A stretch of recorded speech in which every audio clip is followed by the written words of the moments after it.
Oh, unsa man puy hubad aning Pebrero 12, Migi? Okay, kung ikaw na tao sa Pebrero 12, pinangga ka sa imong maigsuon o mga ginikanan. Paningkamot nga makahuman ka sa imuhang pag-eskwela. Kay daghang kang plano nga imuhang pagabuhaton nga makatabang ka sa imuhang mga pamilya. Ug ikaw paningkamot kay na kay chance nga makagawa sa nasod. Ug ikaw naasay imuhang pagka baon, pero kugihan ka nga pagkatao.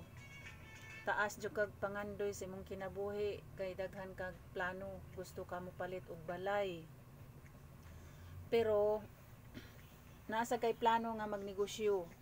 Ayaw pag negosyo kay wa ka diha na linya. Na linya ra ka sa trabaho. Ug ikaw babae, pagbantay sad kay basin mainahan ka apan dili asawa.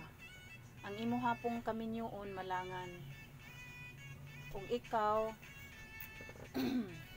kuan sad ka, masuko, dali ra sa kang masuko. Kung mangluod ka, taas ra ba ka garbo, madinungtanon sad ka. Mao na imong hubad sa Pebrero 12, Kisi. Oh, mga Pebrero 12 diha.